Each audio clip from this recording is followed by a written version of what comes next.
뉴스 읽기로 시작해서 어디를 튈지 모르는 요절복통 도미노 토크 뉴스는 네모다. 오늘은 뉴스는 세계다로 함께하겠습니다. 네, 우리 이 시간 명지대 특임 교수 우리 박정우 교수님과 함께합니다. 어서 오십시오. 예, 안녕하세요. 네. 반갑습니다. 어떻게 오늘 괜찮으십니까? 전 늘 괜찮습니다. 왜냐하면 새벽까지 월드컵 보신 분들은 저희 PD님 안 괜찮으십니다. 아침부터 예. 지금 계속 커피를 드리키고 계셔가지고. 그건 사실입니다. 예. 그런 의미셨군요. 네. 예, 다크서클이 여기까지 내려오고 저도 하여튼 끝까지 생중계로 봤습니다. 어떠셨어요? 야, 진짜 끝날 때까지 끝난 게 아니구나라는 생각을 다시 한번 가져봤습니다.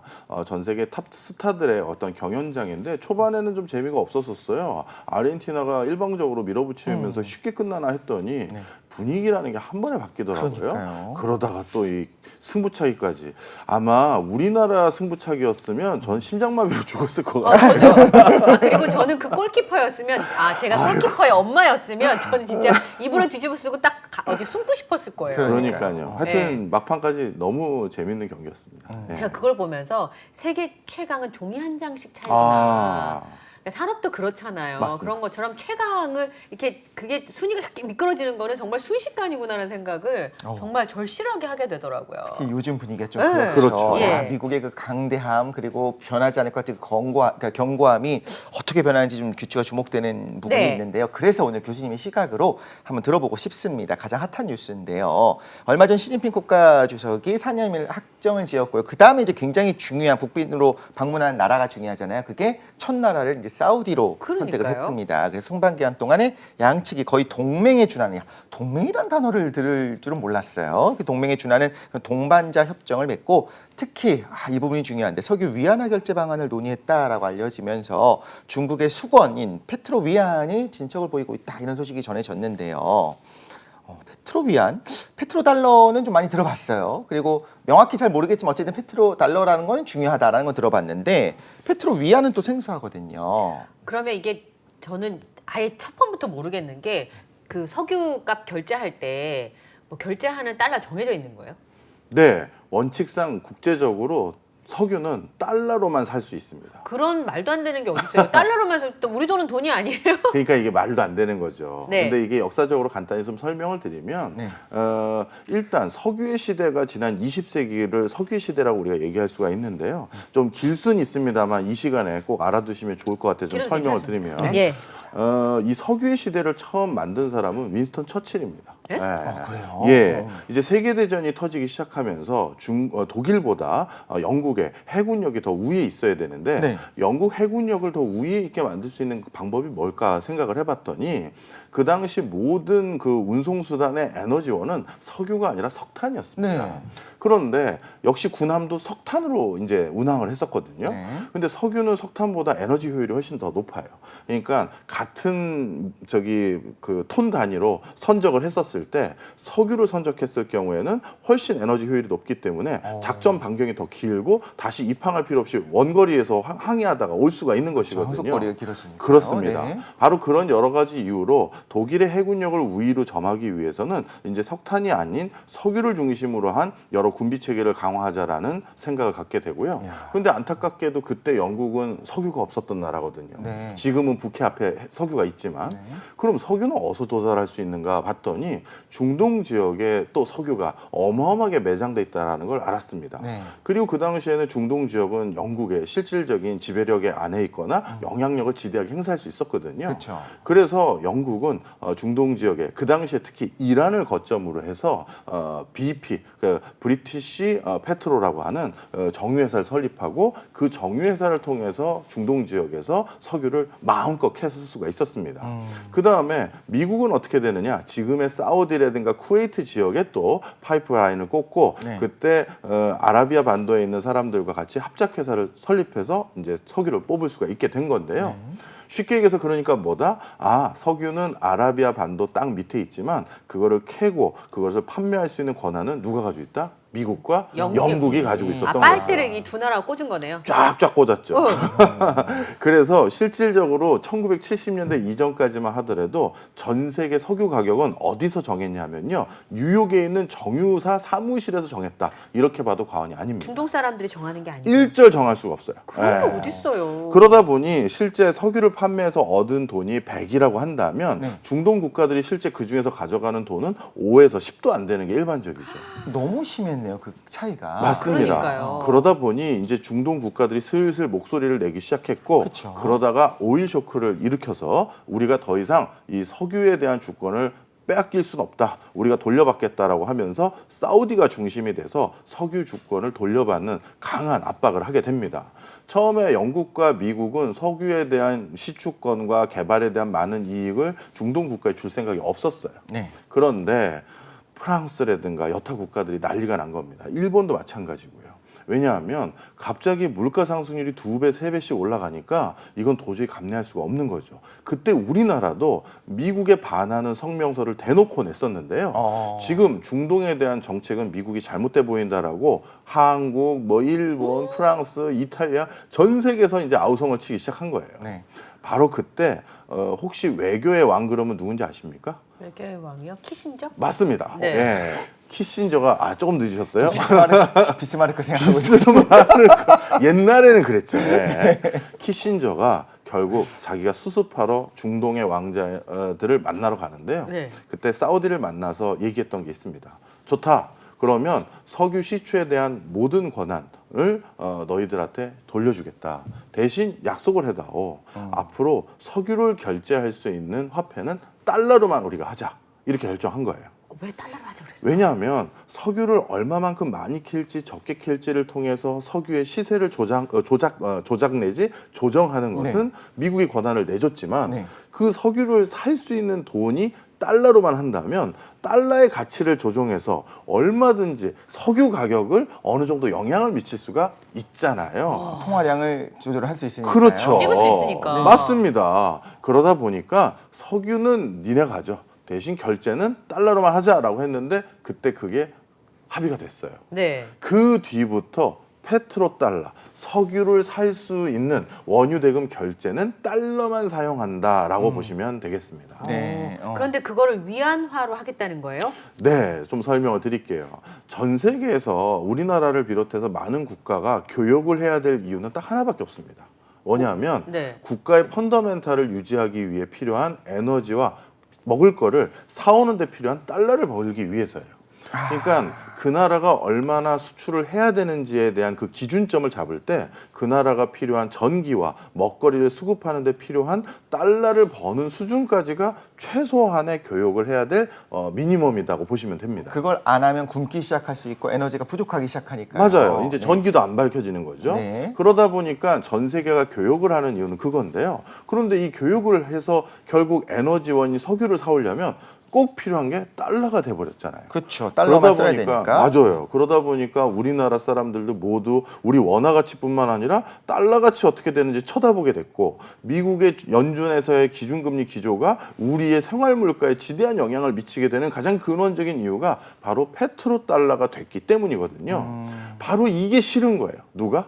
중국이. 중국과 러시아 뭐 이런 나라. 맞습니다. 특히 중국이요. 그래서 우리는 더 이상 그러면 미국의 기준금리 기조에 영향이나 받고 달러 가치에 따라서 우리나라 물가가 영향을 받는 이런 기조에서 벗어나고 싶다라고 하면서 그러면 그렇게 하기 위한 가장 큰 힘을 얻을 수 있는 근원적인 방법은 바로 석유 결제를 위안화로 할 수 있으면 되거든요. 사실 이걸 한 10여 년 전쯤에 한번 중국이 시도했었어요. 네. 영국에 있는 저기 원유 선물 거래에 있어서 위안화를 한번 사용해서 선물 거래를 해본 적이 있었었는데 그때 난리가 났었죠. 미국이 가만 안 놨었거든요. 그렇죠. 미국이 거의 그 금융회사를 묵사발을 내놨습니다.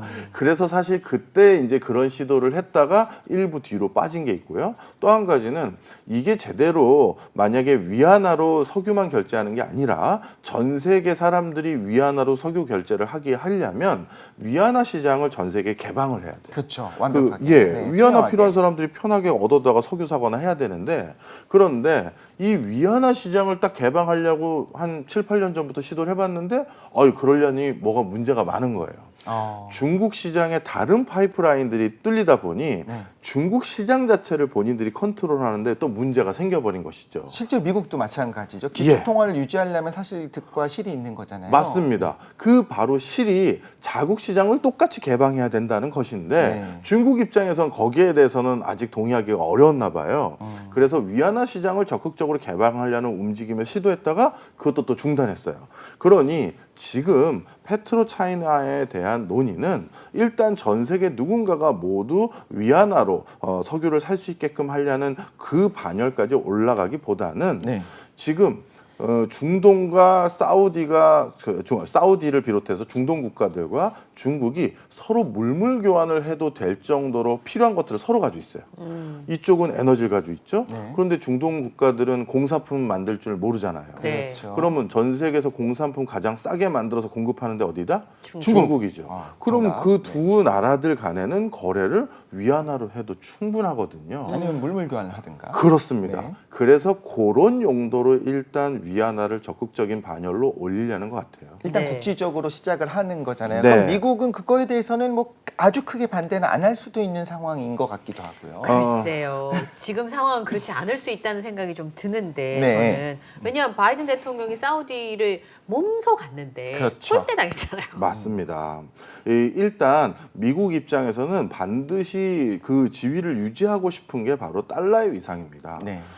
저도 사실 경제 불황 있을 때마다 너무나도 부러워요. 뭐냐 하면 종이를 조금 사가지고 거기다 자기 옛날 대통령 사진 오려 붙인 다음에 숫자를 적으면 금만큼 비싼 게 되는 나라가 딱 한 사람이죠. 바로 미국입니다. 그렇죠. 와, 진짜 부럽네. 종이값만 지불하면 되는데. 그 프랭클린 얼굴만 딱 박아놓으면 그냥. 그러니까요. 그러다 보니까 미국은 전 세계에서 어떻게 보면 크게 대금 결제를 고민하지 않아도 되는 유일한 나라인 거예요. 그렇죠. 그럴 수 있는 위상이 바로 석유를 결제할 수 있는 유일한 화폐 등등의 어떤 닉네임을 가지고 있기 때문이거든요. 바로 그래서 이 지위를 미국도 고스란히 넘겨줄 생각은 없어 보입니다.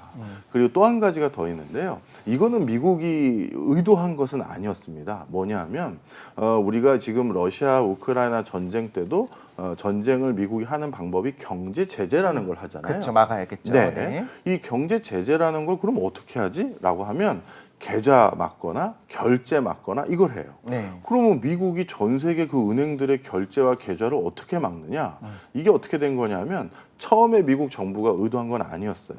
그런데 1970년대부터 본격적으로 국제 간의 교역이 수위를 일정 수준 이상 계속 높아지면서 이제 은행들 간에 문제가 생기기 시작한 거예요.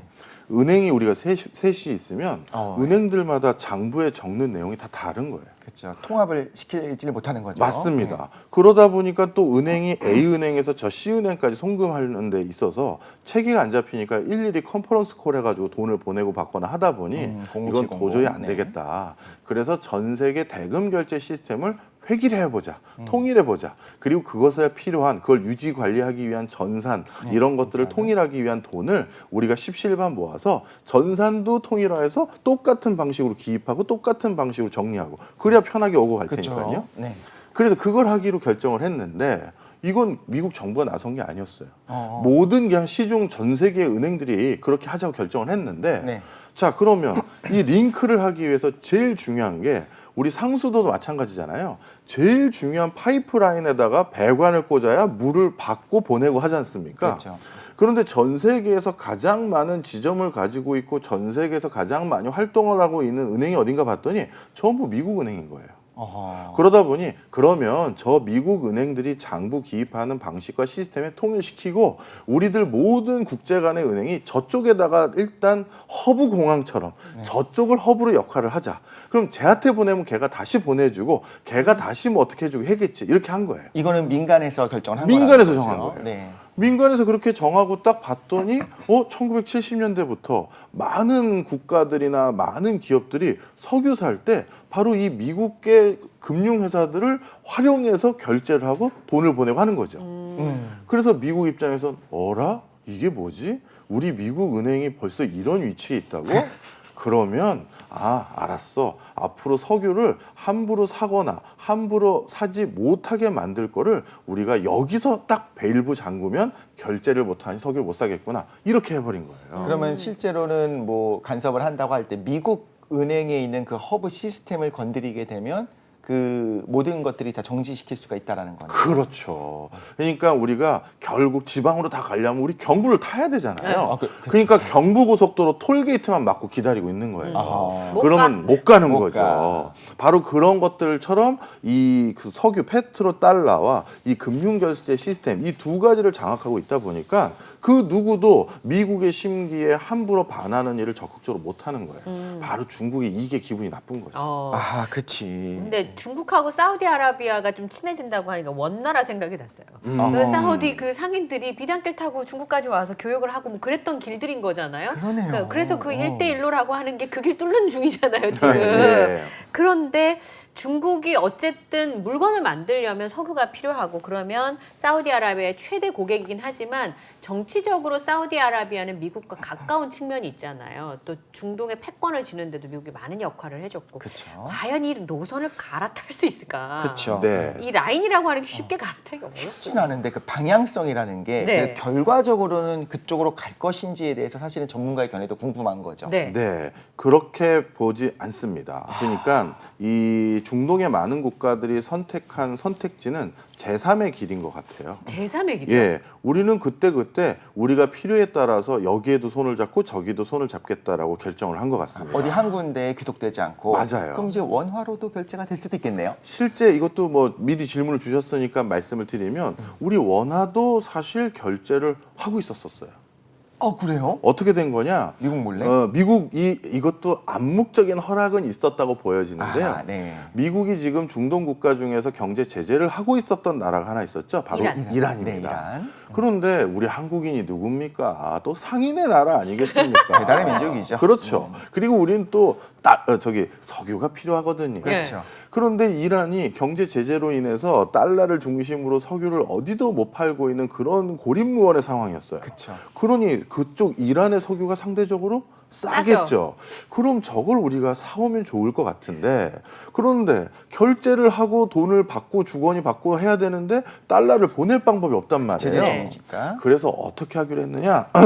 우리나라 기업들이 이란을 찾아갑니다. 네. 그래서 우리는 석유가 필요한데 너희도 국가 생활을 하려면 노트북도 있어야 되고 휴대폰도 있어야 되고 TV도 있어야 되잖아. 그럼요. 자, 그럼 그건 우리가 만들어서 보내줄 수 있어. 그럼 어떻게 하면 좋겠는데 자, 우리가 석유를 너희들에게 산 그 대금을 한국의 시중은행 어딘가에 원화로 그 대금 결제를 그 은행에다 결제해서 넣어놓겠다. 원화로. 네.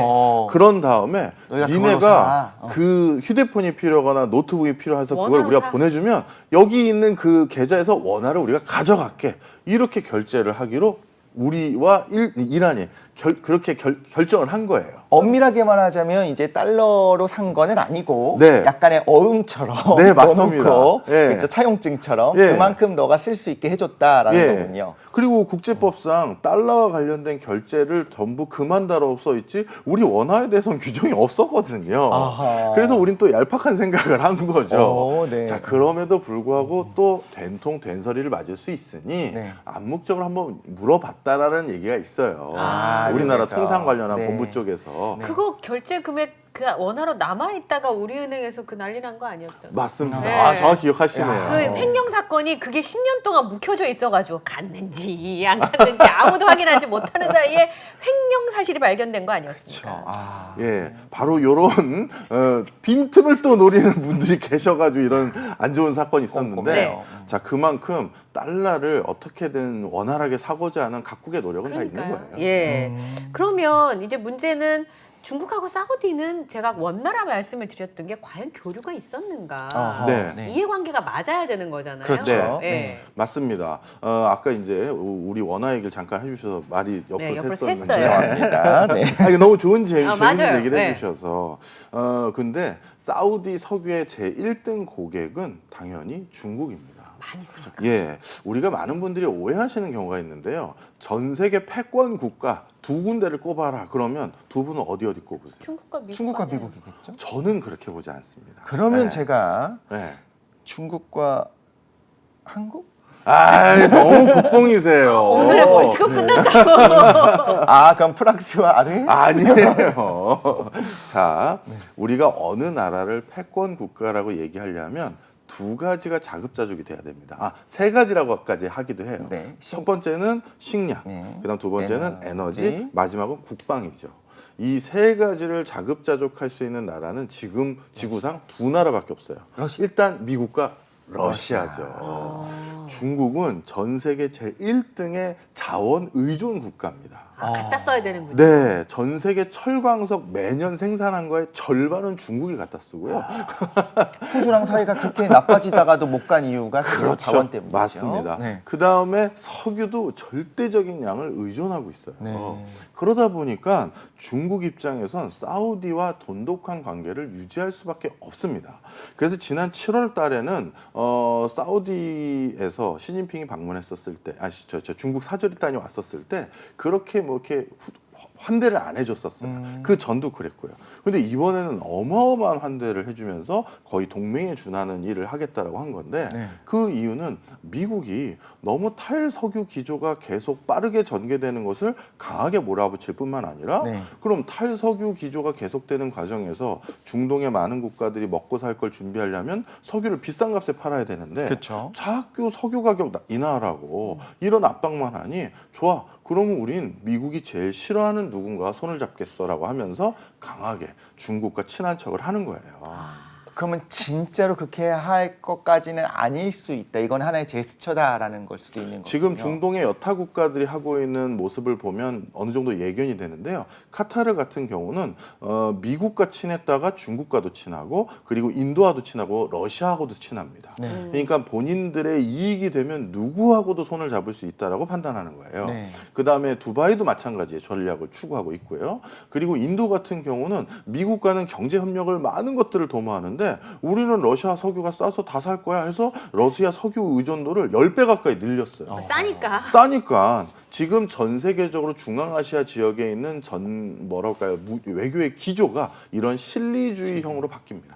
예. 어쩌면 당연하지 않을까라는 생각이 좀 들기도 하고요. 네. 또 한동안 러시아에 그 석유를 갖다 팔 데가 없으니까 중국하고 인도만 논았다. 뭐 이런 네. 얘기가 있었어요. 루블화로 결제를 하라고 하니까 다른 국가들은 못 사고 통치가 큰 인도나 러시아는 뭐 그러든가 말든가 우린 필요하니까 싸게 살게요. 이렇게 된 그렇죠. 거잖아요. 네. 근데 아마 이것도 중국이 이번에 그 페트로 위안화의 시스템으로 가는데 영향을 충분히 줬을 괜찮을 것 같은데 루블화도 되면 우리가 좀 낫지 않나 이런 생각을 하지 않았을까요? 예, 그렇죠. 맞습니다. 특히 또 중동 국가들 같은 경우는 대1의 수입국이 중국인 국가들이 많습니다. 중국의 값싼 공산품들이 대거 들어오기 때문이죠. 네. 그러다 보면 실질적으로 중간에 달러에 의존하는 여러 수수료 체계라든가 금융의 어떻게 보면 불필요한 절차들을 생략하고 바로 위안화로 결제를 했었을 때는 우리가 이란과 단순 거래를 통해서 여러 가지 효율성을 도모했던 것과 같은 그런 실질적인 효율성 차원에서도 논의를 하고 있는 것으로 보여져요. 네. 근데 그런데- 사실 미국이 네. 사실 경찰 국가, 뭐 세계의 경찰을 자처하고 또한 패권 국가로서 유지하기 위해서 사실 중동에 많은 이익을 또 주면서 또 보호도 해주면서 말하자면 먹고 살 수 있게 보장을 해주는 게 있었기 때문에 윈윈이었는데 이렇게 경제 위기가 이제 타격이 있고 보니까 자국 우선을 일단 살려야 되고 또 앞으로 어떤 환경적인 것까지 포함해서 이제 탈석유 기조로 가다 보니까 말씀하신 것처럼 여기도 먹고 살아야 된다는 생각이 들면서 간 거잖아요. 그럼 우리는 좀 듣다 보면 어떻게 보면 중동의 선택이 당연하게도 느껴지는 거예요. 아니, 미국이 먼저 어떻게 보면 이제 배신을 한 것처럼 느껴질 수 있는데 근데 언제까지나 미국만 바라보고 있다가 중동 입장에서도 이제 미래를 준비를 못 하니까요. 그럼 이 부분에 대해서는 뭐 어쩔 수 없다라고 봐야겠네요. 그러면. 네, 이 중동 국가도 어쩔 수 없는 선택이었었고요. 그리고 또 한 가지 믿고 있는 게 있습니다. 전 세계의 지금의 인구 구조를 보면요, 네. 인구 구조처럼 미래가 예측이 가장 정해져 있는 게 없거든요. 아. 30년 뒤에 30대가 몇 명인지 50대가 몇 명인지 지금 정해져 있잖아요. 속상하네요. 예. 우리가 좀 예, 그런 과정에서 전 세계 3대 시장으로 발돋움하는 게 다 이슬람 문명권이에요. 그러니까 전 세계에서 앞으로 뭔가 누군가의 물건 팔아서 장사를 하고 싶으면 중동이나 이슬람 문명권과 우호적인 관계를 맺지 않고서는 어디 시장이 없어요. 중국은 지금 부자가 되기도 전에 벌써 늙어가기 시작했고요. 그러니까 또 소비 안 하겠죠. 유럽은 이미 초고령 사회에 진입한 지 15년 가까이 지났고요. 그렇죠. 뭐 일본이나 뭐 우리나라도 뭐 말할 것도 없고요. 그렇다면 누군가는 젊은 계층이 있어서 왕성한 호기심 어린 소비를 해줘야 되는데 네. 그런 문명권이 남아 있는 게 아세안 지역과 그 다음에 이슬람 문명권인데 이 아세안 지역도 가장 많은 숫자가 있는 국가들은 대부분 이슬람이거든요. 이슬람이에요. 맞아요.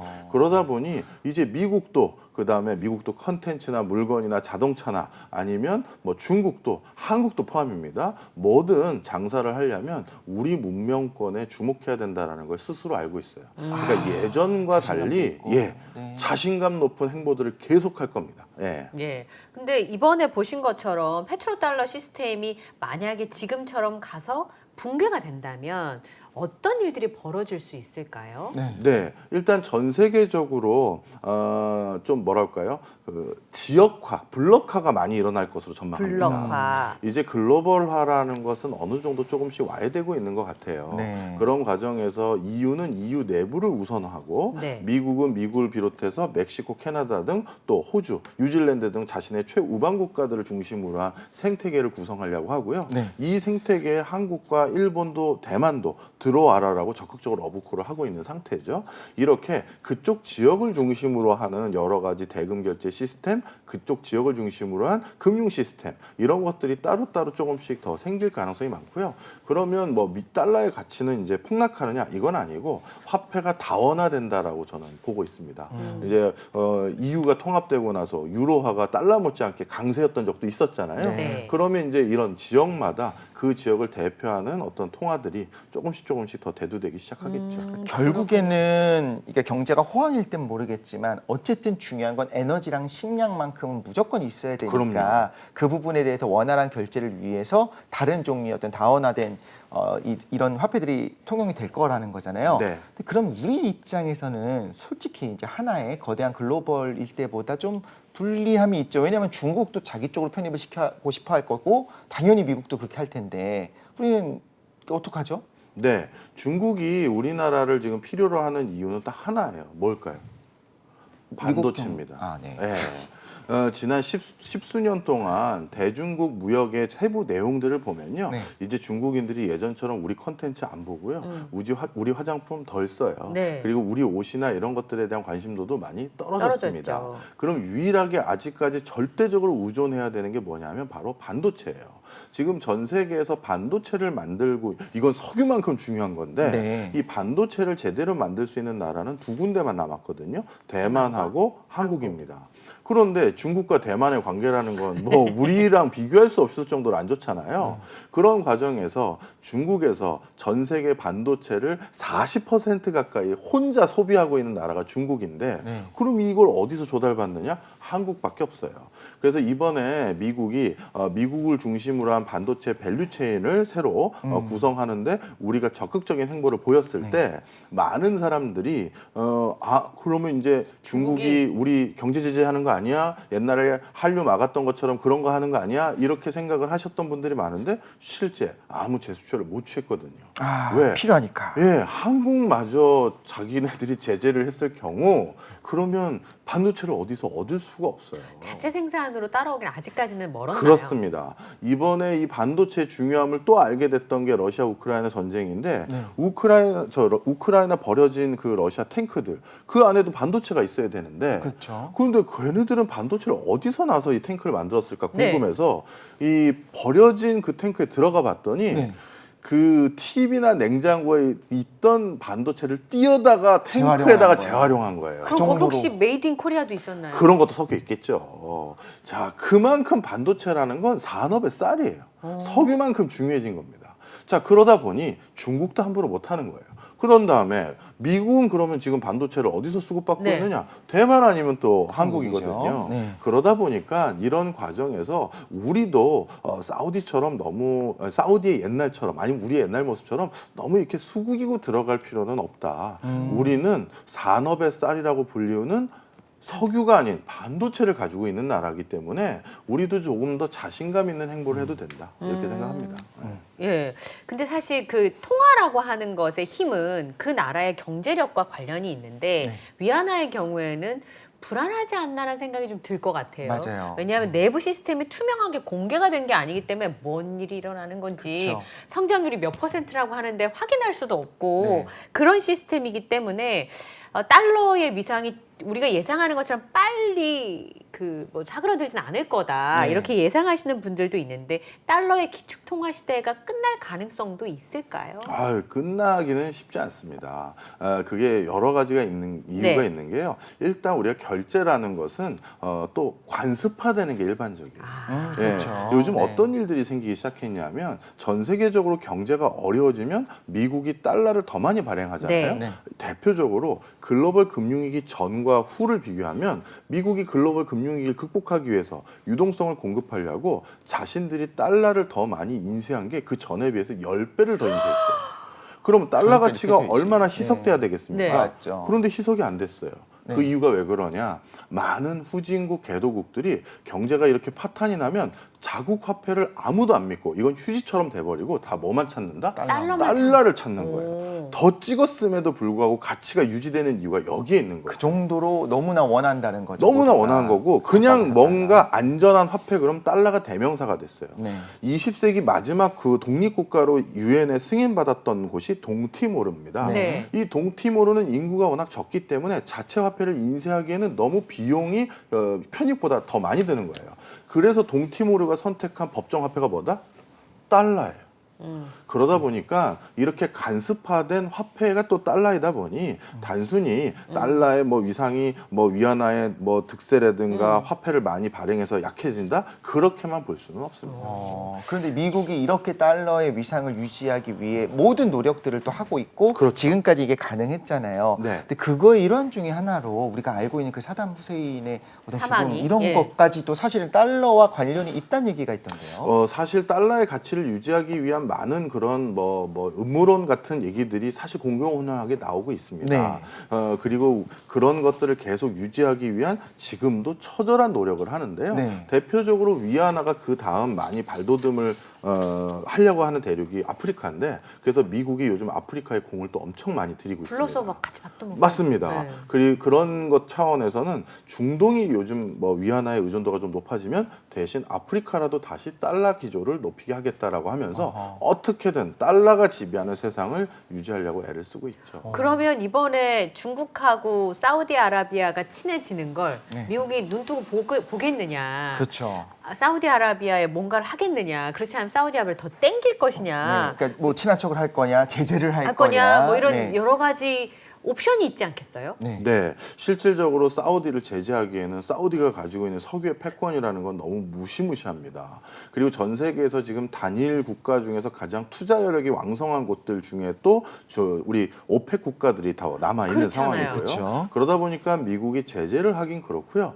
그리고 또 그렇다고 어떠한 또 다른 수단을 강구하기도 좀 만만치는 않아요. 바로 그 사실을 누구보다 잘 알고 있는 빈살만 왕세자가 네. 편하게 이렇게 시위를 하는 거죠. 우리는 이제 중국하고도 더 친하게 지내줄 수 있으니 앞으로 우리한테 더 잘해라라는 시위를 하고 있는 거죠. 그럼 미국 입장에서 이럴 수 있잖아요. 그러니까 여기서 내가 휘둘리면 안 돼. 왜냐하면 정말로 말씀하신 것처럼 인구 구조를 봐도 앞으로 계속 강세가 될 게 뻔한데 우리가 휘둘릴 수 없다라고 하면서 여기서 좀 약간 크게 한번 예전에 일본이 그렇게 경제가 성장하고 있을 때 한번 확 눌러버렸었던 것처럼 네. 뭔가 그게 좀 우리는 불안한 거죠. 그런 움직임을 혹시 보이지 않을까? 그렇게 하기 위해서 가장 큰 공을 들이는 게 신재생 에너지예요. 석유에 의존하지 않는 세상을 줄이는 만들려는 거죠. 거죠. 아, 예. 네. 그래서 미국 입장에서도 만약에 중동이 이것도 하나 말씀드리면 되는데 시간이 좀 되나요? 아직? 네, 예. 뭐 한 1분 정도 있습니다.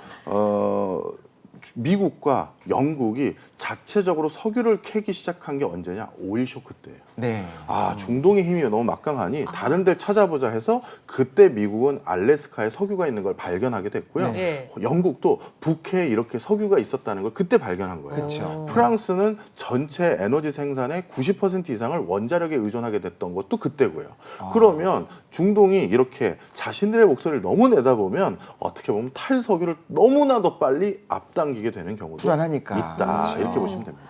혹시요, 뭐 이건 약간의 음모론 비슷한 건데 이런 일들 때문에 전쟁이 발발하거나 뭐 그럴 가능성도 있을까요? 특정 에너지 수급에 대해서 의존도가 높았던 국가들 같은 경우는 국가가 돈을 못 벌 경우 당연히 그 경제적 불황이 정치적 불황으로 이어지게 되고요. 네. 그러면 이 중동 지역은 부족들이 복잡하고 인구 구조가 복잡하다 네. 보니까 이런 전쟁의 소요까지 이어졌던 적이 꽤 있습니다. 미국이 이 평화를 깨는 방식으로 해서 어떻게든 패권을 유지하려고 하는 그런 음모론도 있을 것 같아서 그래도 일단 평화로운 게 가장 중요하지 않나. 그리고 이 복잡한 세상에서 이제 우리가 어떻게 해야 될지. 아이고, 그러니까요. 우린 석유도 없고라고 했는데 반도체가 있었네요. 그렇죠. 중동 돌아다니면서 휴대폰 사실 분 또 해야죠. 그러면서 네, 아유, 너무 알겠습니다. 좋습니다. 지금까지 뉴스는 세계다. 우리 명지대 박정호 특임 교수님과 함께했습니다. 오늘 함께해 주셔서 감사합니다. 네, 감사합니다. 고맙습니다.